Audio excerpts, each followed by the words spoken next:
Hello, this is an important topic. The topic goes like this. Who do you report to if you are confused about any situation? The explanation, I'm going to explain it using a very short story so that it will enable you to understand it very well. This story is about two students in higher institution. Their name, one is Aisha, the other is Nelly. Both of them, they are roommates in higher institution, but the owner of the room is Aisha. Aisha is the owner of the room, and that Aisha has lived in that room for some months before Nelly joined her. So after some days, Nelly started misbehaving. Boys, more than maybe up to 2 boys, 5 boys will be visiting him every day. They will come to the room. Once they are in the room, they will be making noise, distracting Aisha, to the extent that Aisha has stopped taking her siesta because of their character. Even to study her book, she also finds it difficult to study her book. And this has been disturbing her because she has difficulty in learning. Aisha is the kind of student that find it difficult to understand a passage or anything that the teacher taught in the class. So Aisha don't know what to do. She complained to her pastor. Her pastor told her to report it to her landlord, but Aisha thought about it and said no, that it may cause serious quarrel. So Aisha was still thinking on what to do. When Aisha was praying in the night, she reported it to God. She said, "Oh God, I accepted Neri as my roommate, but now she's seriously disturbing me to the extent that I find it difficult to concentrate in my study. I don't know what to do. I don't know what to do. And I don't want this thing to cause quarrel." Aisha did not receive answer to her prayer immediately.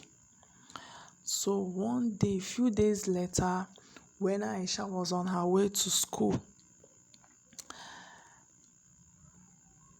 she heard an evangelist in her street preaching gospel, preaching the word of God.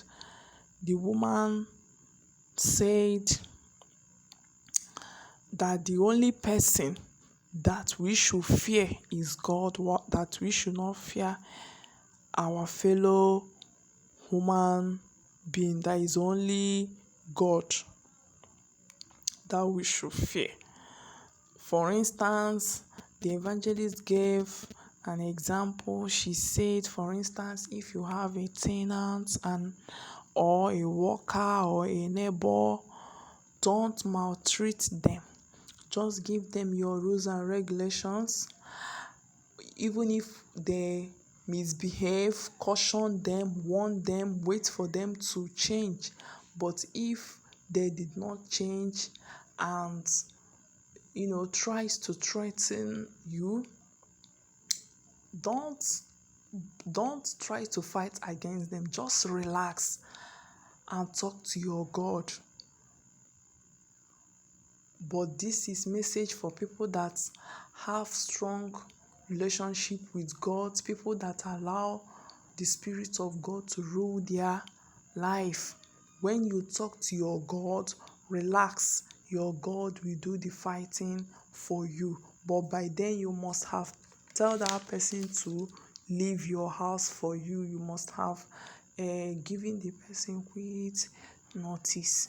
So allow the God to fight for you. Immediately Aisha heard this, message. This message has a direct connection to her prayer request. So the Spirit now led her to understand that this is the answer to her prayer request. And Aisha acted on it, and it worked perfectly for her, to the extent that after she told Nelly to pack, after some time they were still discussing and still friends. The same thing happened in the book of Genesis chapter 25 verse 22 and 23. Rebecca was confused about her pregnancy. In the book of Genesis, she asked God, she questioned God, and God gave her answer to her prayer. So that is what we Christians should practice, not to report our problems out to outsiders, because they are human beings. They cannot give you 100% solution to the problem you are looking for, except if the Spirit of God in you directs you to do so. But by then you must have prayed about the situation and wait on God's answer. Thanks.